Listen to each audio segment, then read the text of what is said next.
The St. Valentine's Day Massacre is the name given to the 1929 murder of 6 mob associates and a mechanic of the North Side Irish gang led by Bugs Moran during the Prohibition era. It resulted from the struggle between the Irish-American gang and the South Side Italian gang led by Al Capone to take control of organized crime in Chicago. Former members of the Egan's Rats gang were also suspected of having played a significant role in the incident, assisting Capone. History. On February 14, 1929, 5 members of the North Gang, plus gang collaborators Reinhard H. Schwimmer and John May, were lined up against the rear inside wall of the garage at 2122 North Clark Street, in the Lincoln Park neighborhood of Chicago's North Side, and murdered. 2 of the shooters were dressed as uniformed policemen, while the others wore suits, ties, overcoats and hats. According to witnesses who saw the police leading the other men at gunpoint out of the garage after the shooting, John May's German Shepherd, Highball, who was leashed to a truck, began howling and barking, attracting the attention of 2 women who operated boarding houses across the street. One of the women, Mrs. Landsman, sensed something was wrong and sent one of her tenants to the garage to see what was upsetting the dog.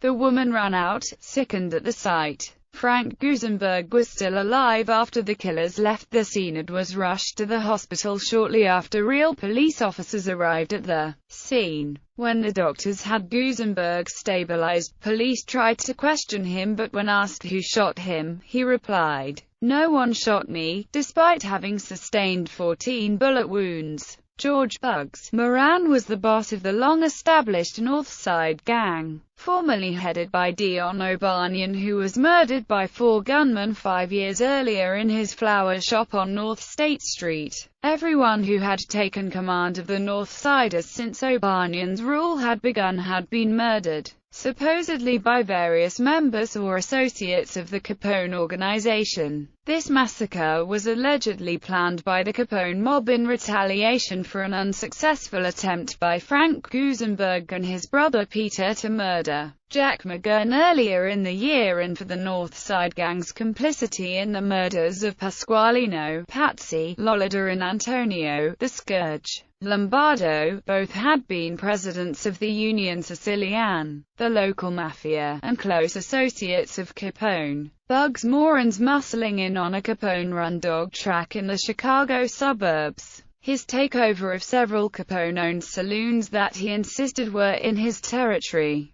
and the general rivalry between Moran and Capone for complete control of the lucrative Chicago bootlegging business were probable contributing factors to this incident. The plan was to lure Bugs Moran to the SMC Cartage warehouse on North Clark Street. Contrary to common belief, this plan did not intend to eliminate the entire North Side Gang, just Moran, and perhaps 2 or 3 of his lieutenants. It is usually assumed that they were lured to the garage with the promise of a stolen, cut-rate shipment of whiskey, supplied by Detroit's Purple Gang, also associates of Capone. However, some recent studies dispute this, although there seems to have been hardly any other good reason for so many of the North Siders to be there. One of these theories states that all of the victims were dressed in their best clothes, which would not have been suitable for unloading a large shipment of whiskey crates and driving it away, even though this is how they, and other gangsters, were usually dressed at the time.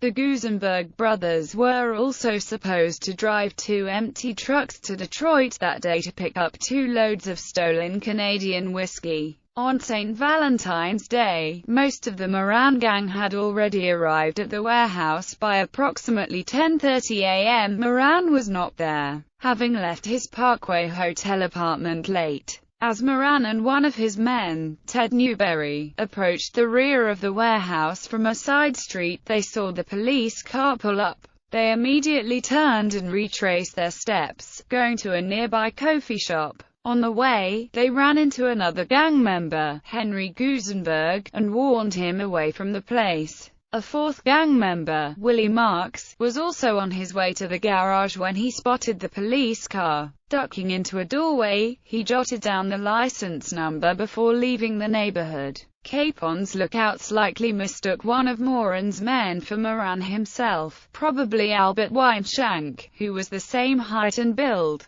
That morning the physical similarity between the two men was enhanced by their dress. Both happened to be wearing the same color overcoats and hats. Witnesses outside the garage saw a Cadillac sedan pull to a stop in front of the garage.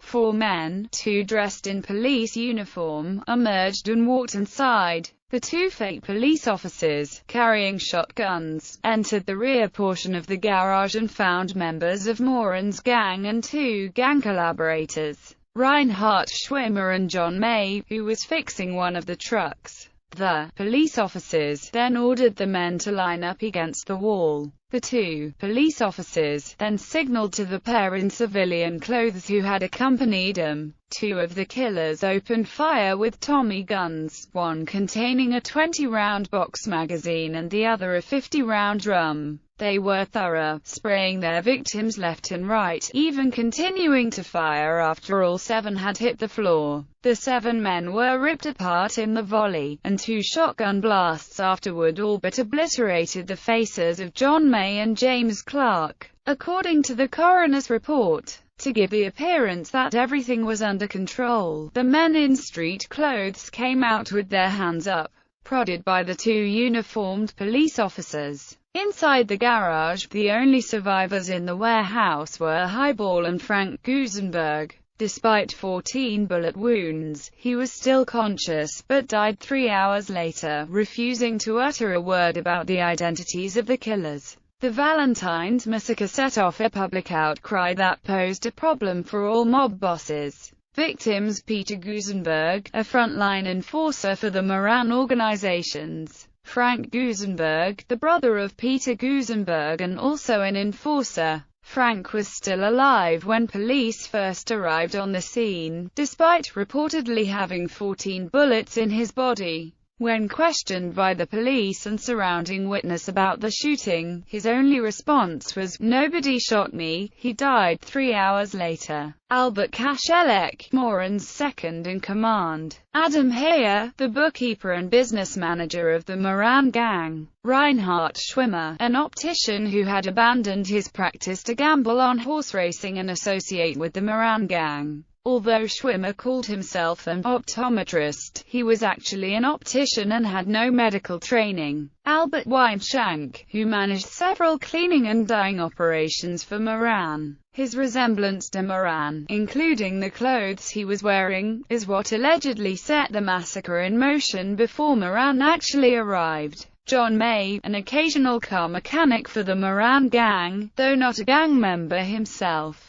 May had 2 earlier arrests but was attempting to work legally. However, his desperate need of cash, with a wife and 7 children, caused May to accept jobs with the Moran gang as a mechanic. Investigation. Since it was common knowledge that Moran was hijacking Capone's Detroit-based liquor shipments, police focused their attention on Detroit's predominantly Jewish Purple Gang. Mugshots of Purple members Jim Carrey, Fletch, Ryan Van Wart and his younger brother Harry, were picked out by landladies Mrs. Doody and Mrs. Orvidson, who had taken in 3 men as roomers 10 days before the massacre. Their rooming houses were directly across the street from the Clark Street garage.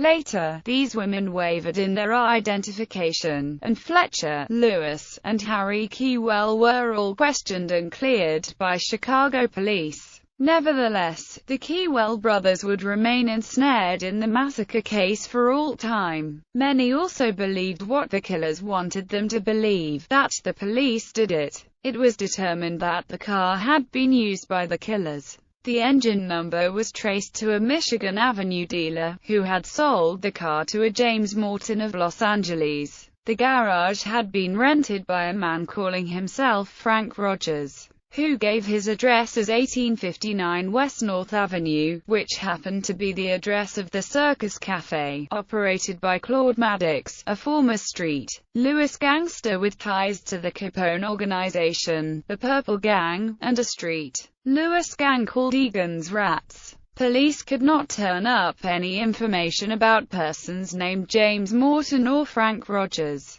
but they had a definite lead on one of the killers. Just minutes before the killings, a truck driver named Elmer Lewis had turned the corner only a block away from 2122 North Clark and sideswiped what he took to be a police car. He told police later that he stopped immediately but was waved away by the uniformed driver, whom he noticed was missing a front tooth. The same description of the car's driver was also given by the president of the Board of Education, Wallace Caldwell, who had also witnessed the accident. Police knew that this description could be none other than a former member of Egan's Rats, Fred "Killer" Burke, and a close companion, James Ray, were well known to wear police uniforms whenever on a robbery spree. Burke was also a fugitive, under indictment for robbery and murder in Ohio. Police also suggested that Joseph Lollider could have been one of the killers, because of his brother Pasqualino's recent murder by the Northside Gang. Police then announced that they suspected Capone gunman John Scalise and Albert Anselmi, as well as Jack McGurn himself, and Frank Rio, a Capone bodyguard. Police eventually charged McGurn and Scalise with the massacre. John Scalise, along with Anselmi and Joseph "Hop Toad" Junta, were murdered by Capone in May 1929, after Capone learned about their plan to kill him, and before he went to trial. The murder charges against Jack McGurn were finally dropped because of a lack of evidence, and he was just charged with a violation of the Mann Act. He took his girlfriend, Louise Rolfe, who was also the main witness against him and became known as the Blonde Alibi, across state lines to marry. The case stagnated until December 14, 1929, when the Berrien County, Michigan Sheriff's Department raided the St. Joseph, Michigan bungalow of Frederick Dane, the registered owner of a vehicle driven by Fred "Killer" Burke. Burke had been drinking that night, rear-ended another vehicle and drove off. Patrolman Charles Skelly pursued, finally forcing Burke off the road. As Skelly hopped on the running board, he was shot 3 times and died of his wounds later that night. The car was found wrecked and abandoned just outside St. Joseph and traced to Fred Dane. By this time, police photos confirmed that Dane was in fact Fred Burke, wanted by the Chicago police for his participation in the St. Valentine's Day Massacre. When police raided Burke's bungalow, they found a large trunk containing a bulletproof vest, almost $320,000 in bonds recently stolen from a Wisconsin bank, 2 Thompson submachine guns, pistols, 2 shotguns, and thousands of rounds of ammunition. St. Joseph authorities immediately notified the Chicago police, who requested that both machine guns be brought there at once. Through the then relatively new science of forensic ballistics, both weapons were determined to have been used in the massacre, and that one of Burke's Tommy guns had also been used to murder New York mobster Frankie Yale a year and a half earlier. Unfortunately, no further concrete evidence would surface in the massacre case. Burke would be captured over a year later on a Missouri farm. As the case against him in the murder of Officer Skelly was strongest, he was tried in Michigan and subsequently sentenced to life imprisonment. Burke died in prison in 1940. Bolton Revelations. January 8, 1935, Federal Bureau of Investigation agents surrounded a Chicago apartment building at 3920 North Pine Grove, looking for the remaining members of the Barker Gang. A brief shootout erupted, resulting in the death of bank robber Russell Gibson. Also taken into custody were Doc Barker, Byron Bolton, and 2 women. While interrogating agents got nothing out of Barker, Bolton proved to be a geezer of information, as one crime historian called him. Bolton, a former Navy machine gunner and associate of Egan's Rats, had been the valet and sidekick of a slick Chicago hitman named Fred Gertz aka Shotgun George Ziegler. Bolton was privy to many of the Barker gang's crimes and even pinpointed the Florida hideout of Ma and Freddie Barker. To the agent's surprise, Bolton kept on talking and claimed to have taken part in the St. Valentine's Day Massacre with Gertz, Fred Burke, and several others. Because the FBI had no jurisdiction in a state murder case, they attempted to keep Bolton's revelations confidential, until the Chicago American newspaper somehow got its hands on a second-hand version of the bank robber's confession. The newspaper declared that the crime had been solved, despite being stonewalled by J. Edgar Hoover and the Bureau, who did not want any part of the massacre case. Garbled versions of Bolton's story went out in the national media. Pieced together, his tale went like this. Bolton claimed that the murder of Bugs Moran had been plotted in October or November 1928 at a Coup d'Oeil, Wisconsin resort owned by Fred Gertz.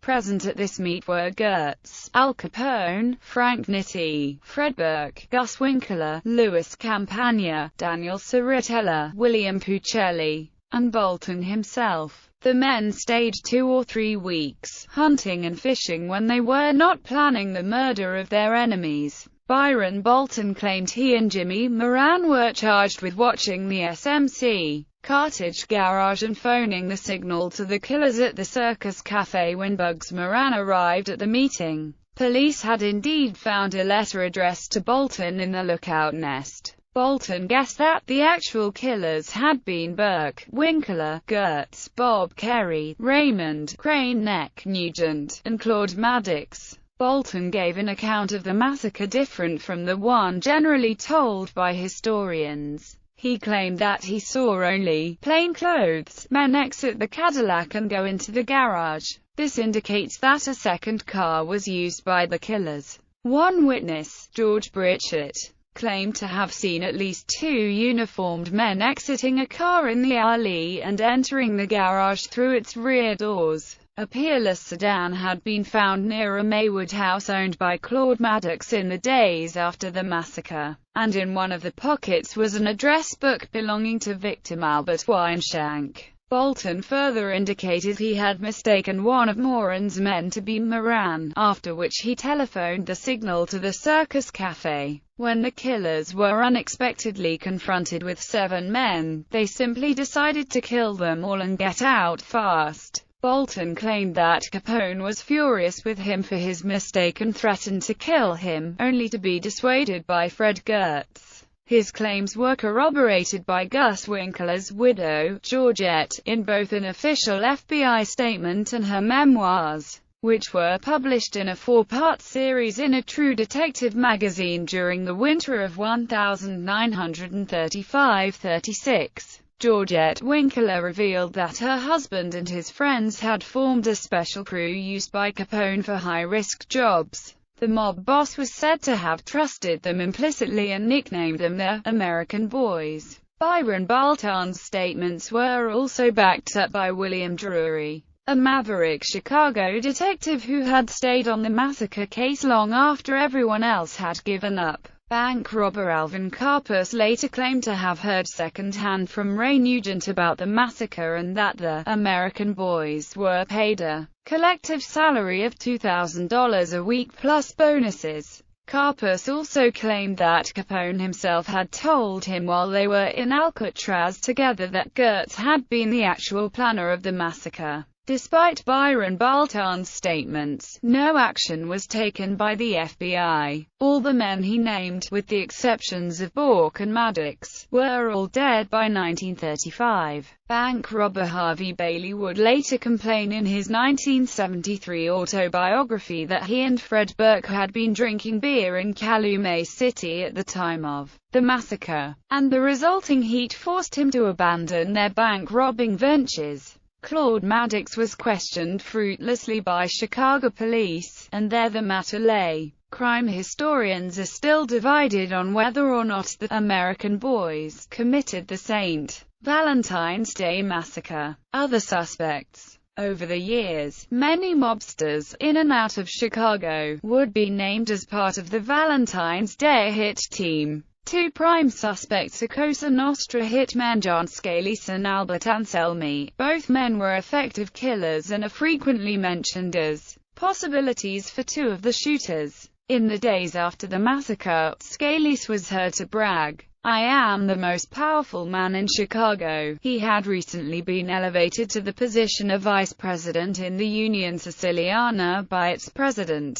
Joseph Ginter. Nevertheless, Scalise, Anselmi, and Ginter would be found dead on a lonely road near Hammond, Indiana, May 8, 1929. Gangland lore has it that Al Capone had discovered that the pair was planning to betray him. Legend states that at the climax of a dinner party thrown in their honor, Capone produced a baseball bat and beat the trio to death.